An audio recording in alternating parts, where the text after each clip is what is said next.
नमस्कार, स्वागत है आपका जी 24 कलाक की इस खास पेशकश में। आज जी 24 कलाक आपको रूबरू करवाएगा गुजरात के मुख्यमंत्री विजय रूपाणी और उप मुख्यमंत्री नितिन भाई पटेल के साथ। लेकिन सबसे पहले हम बात करेंगे विजय रूपाणी साहब के साथ और जानने की कोशिश करेंगे कि लॉकडाउन 3 के दौरान, यानी जो लॉकडाउन अब तक चला रहा था उसके दौरान किस तरह का उनका संघर्ष रहा और किस तरीके से जो लगातार केस बढ़ रहे हैं उस पर काबू पाने के लिए राज्य सरकार पूरी तरीके से कटिबद्ध है। और खासतौर पर लॉकडाउन 4 कैसा होगा गुजरात के लिए, इन सारे सवालों का जवाब आज हम लेंगे मुख्यमंत्री विजय रूपाणी से।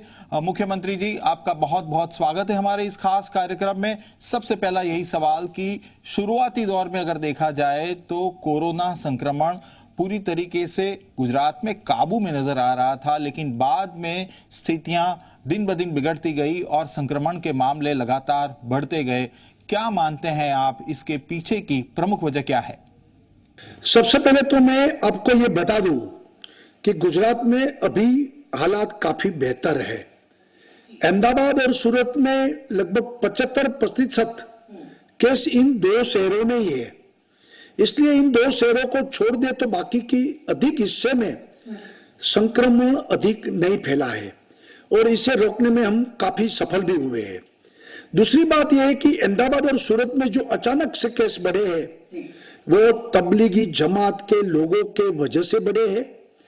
अप्रैल महीने में शुरुआत में जिस तरीके से उन्होंने गैर जिम्मेदारी के साथ उस अहमदाबाद में काफी हद तक ये संक्रमण उन्होंने फैलाया।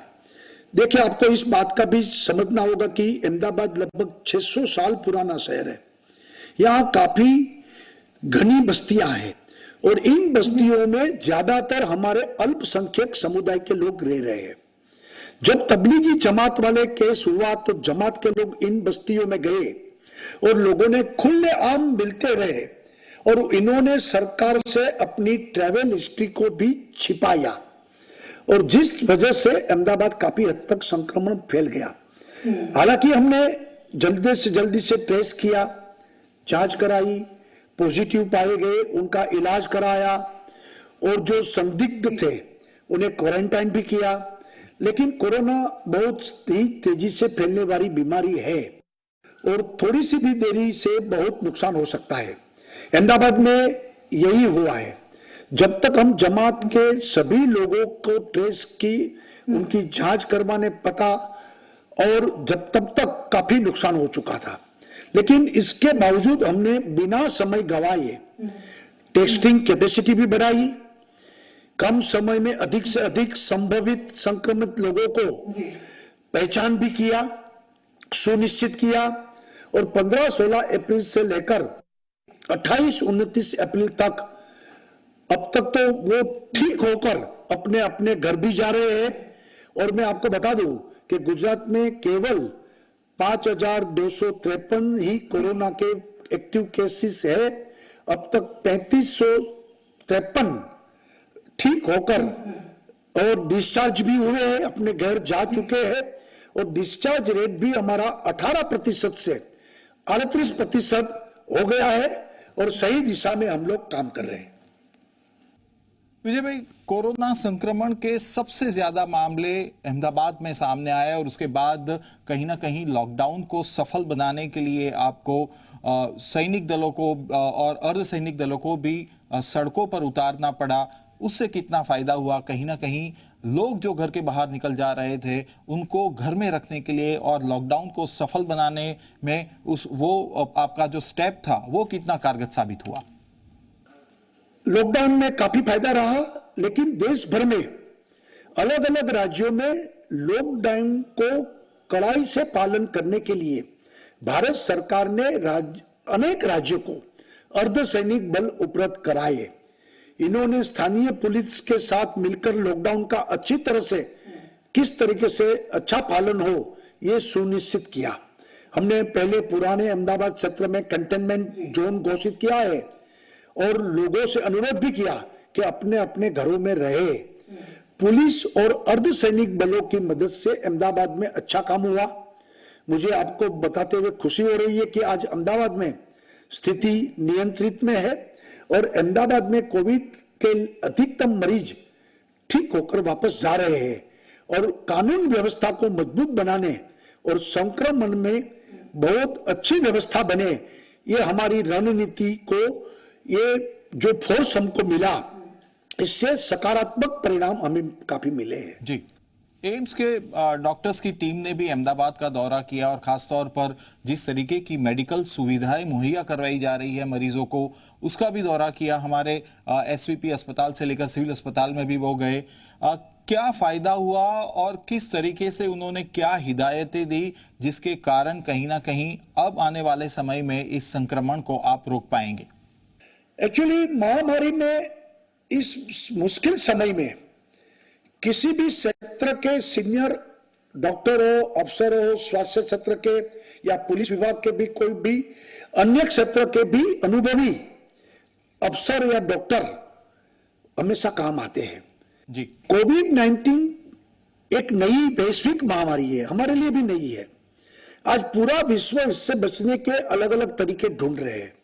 गुजरात में भी कोविड के केसों की संख्या में बढ़ोतरी जिस तरीके से हुई, इसलिए हमने हमारे माननीय गृह मंत्री अमित शाह जी को अनुरोध किया, मैंने पत्र लिखा कि कोविड के विशेषज्ञ और एम्स के सीनियर डॉक्टर्स की एक टीम आप गुजरात भेजें ताकि महामारी को कंट्रोल करने के लिए उससे विशेष मार्गदर्शन हमें मिले। तो माननीय श्री अमित भाई का मैं आभार प्रकट करता हूं कि उन्होंने तुरंत ही एम्स के डॉक्टर और डायरेक्टर रणदीप गुलेरिया जी को उनकी टीम के साथ अहमदाबाद में भेजे। अहमदाबाद में हमारी 2 बड़ी हॉस्पिटल एसवीपी और सिविल हॉस्पिटल का उन्होंने दौरा किया।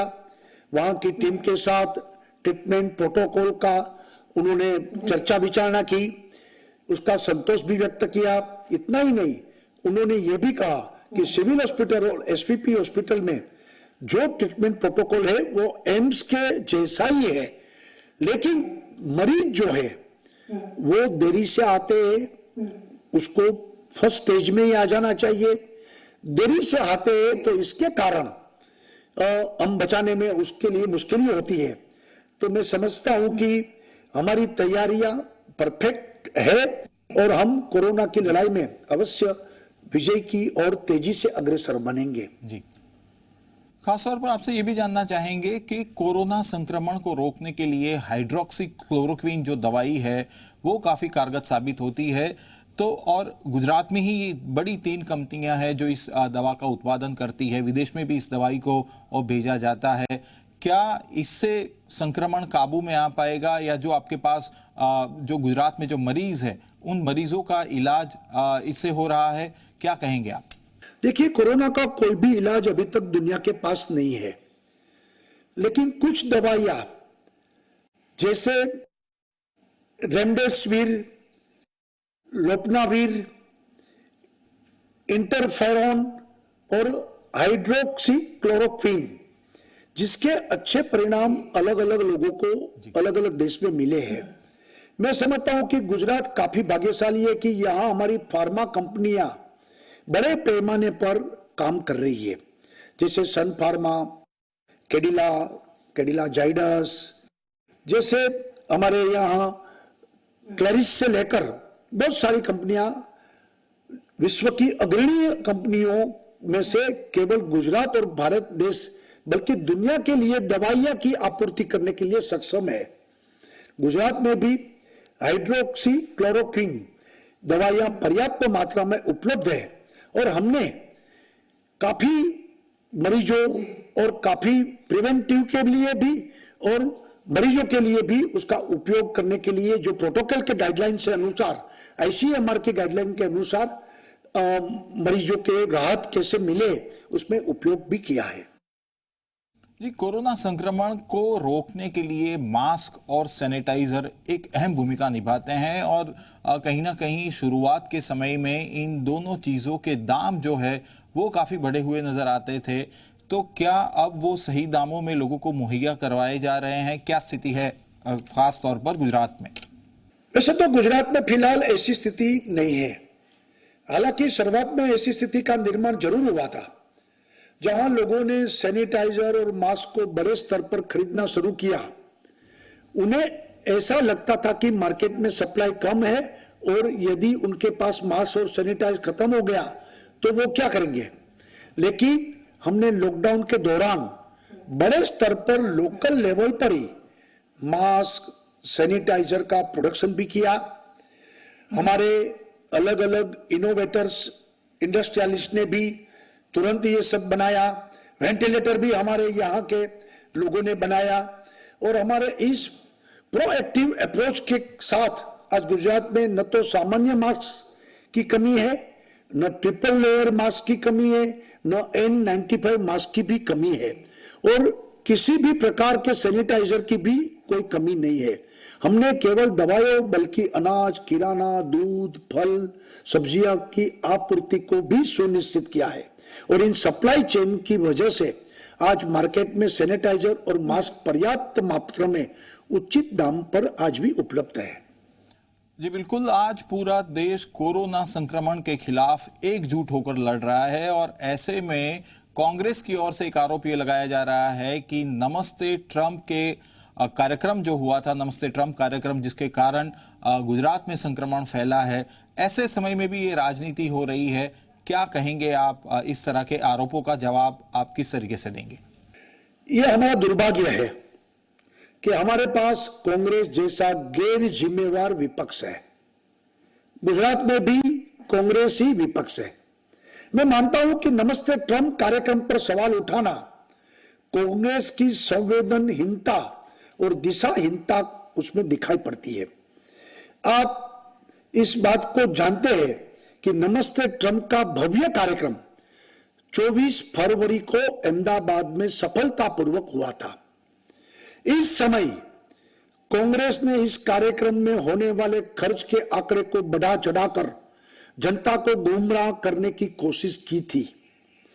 आप उस समय के मीडिया रिपोर्ट का आकलन करें तो कांग्रेस ने नमस्ते ट्रंप कार्यक्रम के दौरान कोरोना का कभी भी कहीं भी उल्लेख नहीं किया।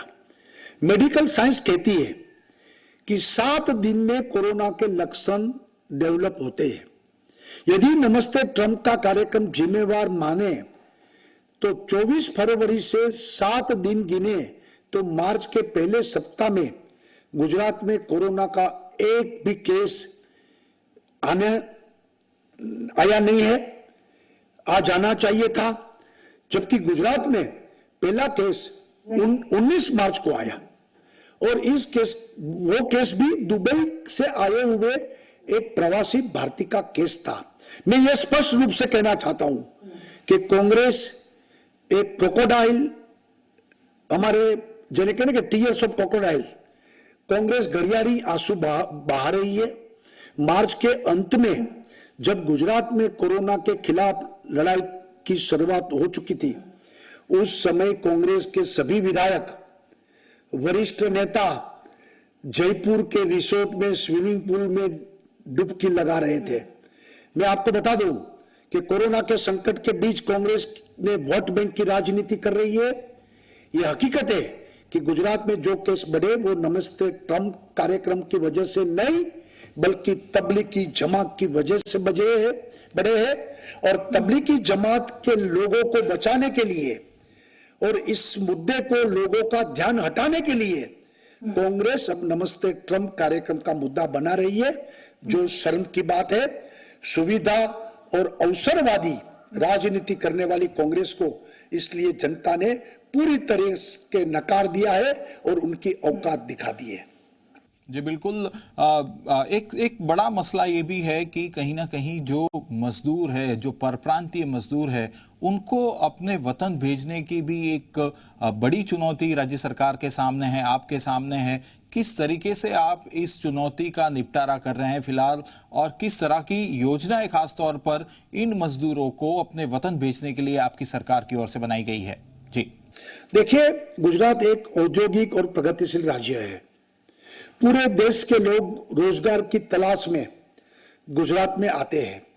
मुझे इस बात का भी गर्व है कि गुजरात में लगभग हर प्रदेश के लोग आजीविका प्राप्त करने के लिए गुजरात में काम कर रहे हैं। लॉकडाउन को 50 दिन से अधिक दिन हो चुका है और मैं समझता हूं कि हमारे मजदूर भाई बहन एक बार अपने घर जाना चाहते हैं। मैं भारत सरकार का भी आभार प्रकट करता हूं कि लॉकडाउन की स्थिति में उन्होंने श्रमिकों के लिए स्पेशल ट्रेन चलाई। आज की तारीख में प्रशासन के सामने कई चुनौतियां हैं, लेकिन हमारे पूरे देश में गुजरात से लगभग अधिक से अधिक श्रमिक ट्रेन हमने चलाई। आज रात तक 390 ट्रेन के माध्यम से 5.5 लाख लोग इस ट्रेनों के माध्यम से अपने अपने घर तक रवाना हो चुके हैं, होंगे रवाना। यह आंकड़ा केवल ट्रेनों का है। अगर हम इसमें बस और प्राइवेट वाहनों से भी जाने वाले लोगों की संख्या जोड़े तो यह आंकड़ा 8 लाख से भी अधिक लोगों तक पहुंचता है। जब मैं अपने घर जा रहा मजदूर भाइयों और बहनों को उनके चेहरों पर खुशी और आनंद का भाव देखता हूं, बहुत संतोष मिलता है। और मैं आपको बता दूं कि इतने लाखों श्रमिक होने के बावजूद भी भारत में सबसे ज्यादा ट्रेन हमने चलाई, सबसे ज्यादा बसेस हमने चलाई और करीब कहीं कहीं जाने की उनकी जो उतावलेपन के कारण कभी कभी 1000-2000 मजदूर बाहर आ जाते हैं।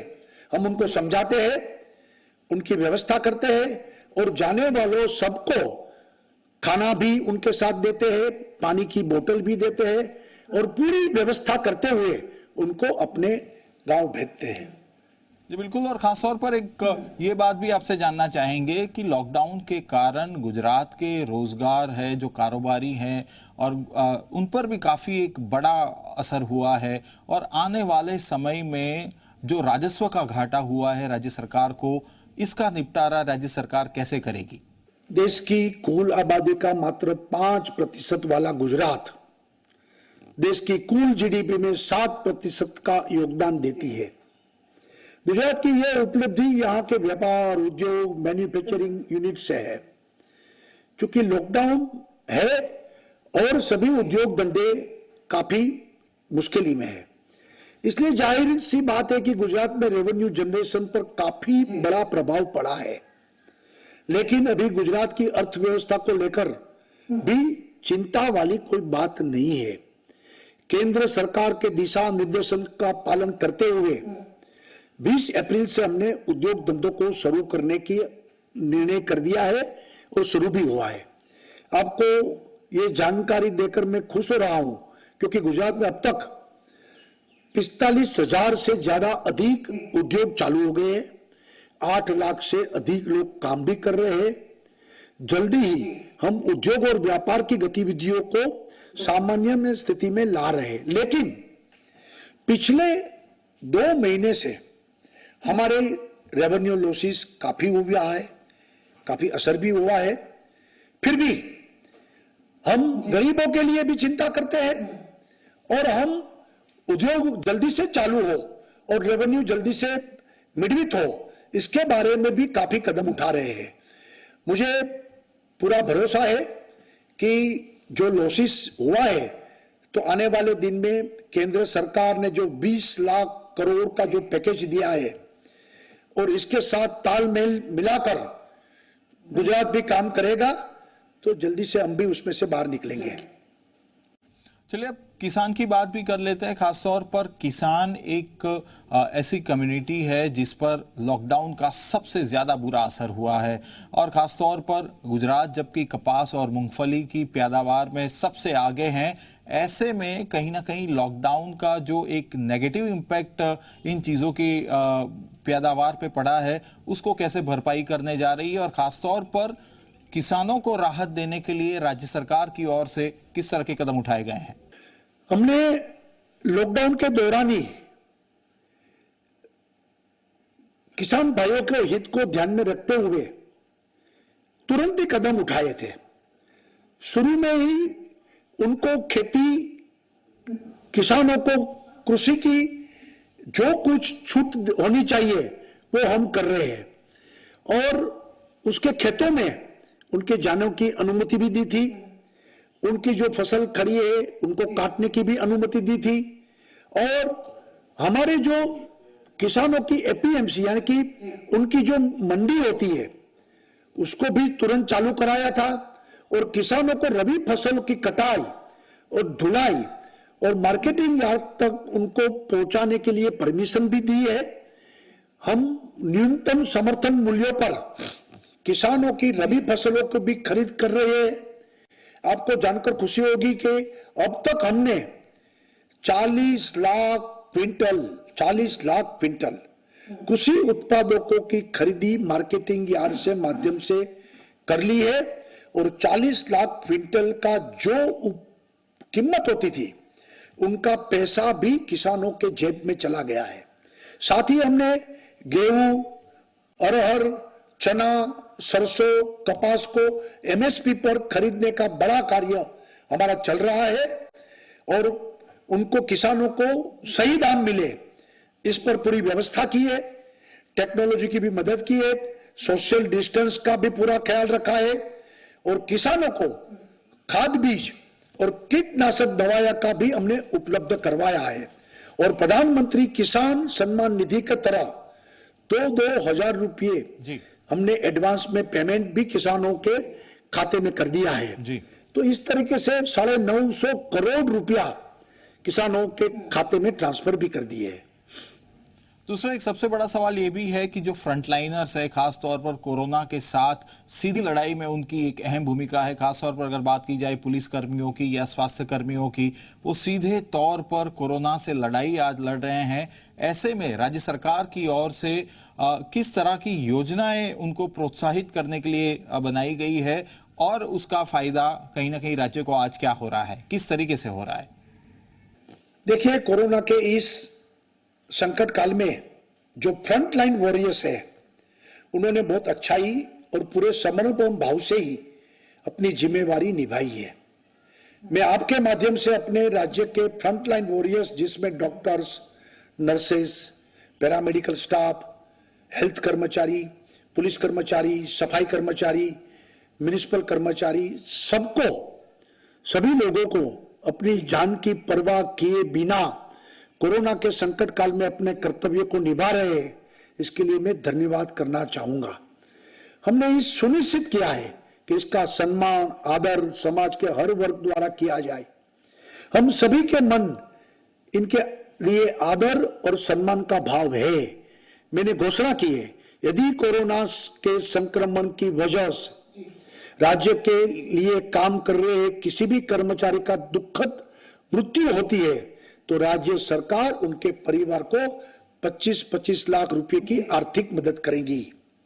हाल ही में हमने निर्णय लिया है कि कोरोना वार्ड में काम कर रहे डॉक्टर और नर्सेस सीधे तौर पर काम कर रहे हैं तो उनको आर्थिक सहायता भी दी जाएगी, और जिसमें क्लास 1, क्लास 2 कर्मचारियों को एक्स्ट्रा 25,000 रुपया सैलरी के सिवाय, और क्लास 3, क्लास 4 के कर्मचारियों को 15,000 रुपया हमने प्रोत्साहन के रूप में राशि दी गई है, और उनके लिए PPE kit, mask, gloves, sanitiser के लिए सब सुविधा की है।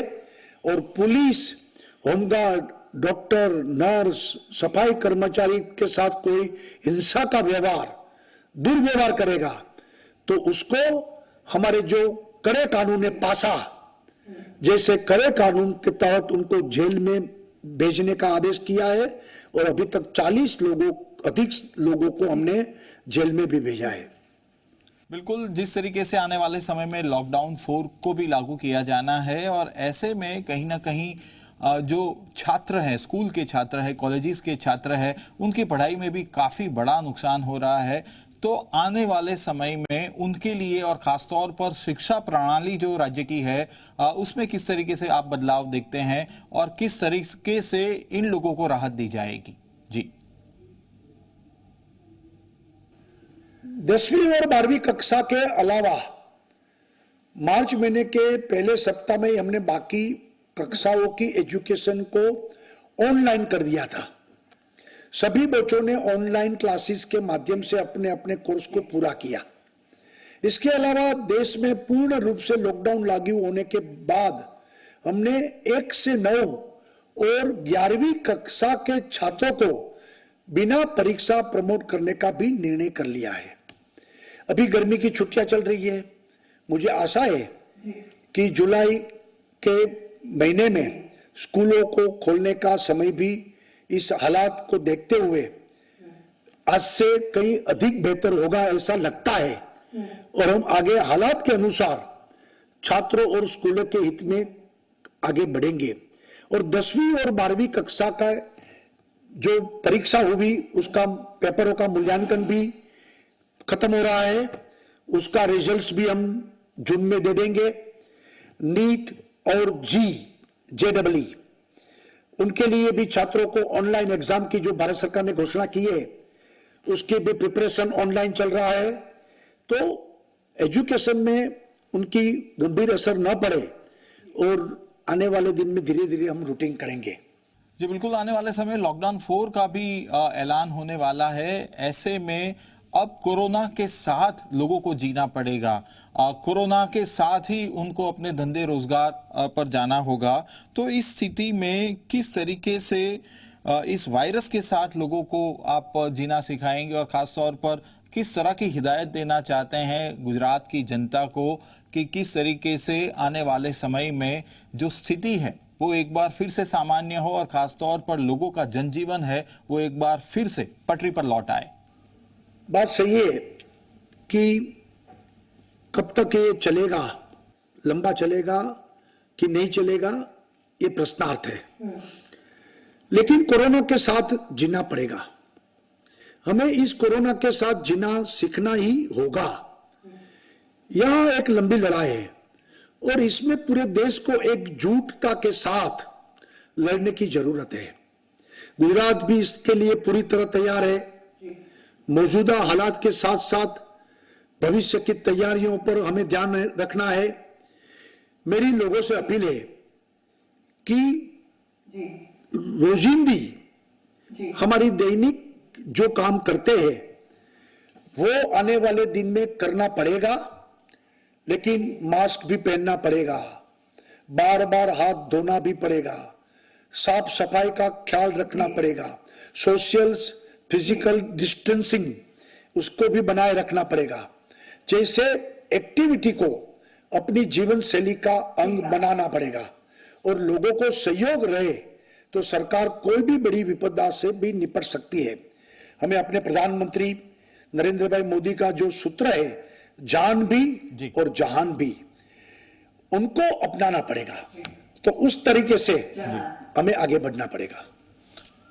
आपका बहुत बहुत शुक्रिया विजय भाई, हमसे खास बातचीत करने के लिए और तफसील से आने वाले समय में क्या होने वाला है और गुजरात किस तरीके से कोरोना लड़ाई को आगे ले जाएगा इस पर बात करने के लिए। तो ये थे गुजरात के मुख्यमंत्री विजय रूपाणी, जिनका साफ तौर पर यह कहना है कि राज्य सरकार आने वाले समय में कोरोना से लड़ाई के लिए पूरी तरीके से कटिबद्ध है और आने वाले समय में सिर्फ और सिर्फ जो कोरोना वॉरियर्स है वही नहीं बल्कि साथ साथ गुजरात की जनता भी इस लड़ाई में जुड़ेगी और आने वाले समय में निश्चित तौर पर सब लोग एकजुट होकर कोरोना को मात देंगे।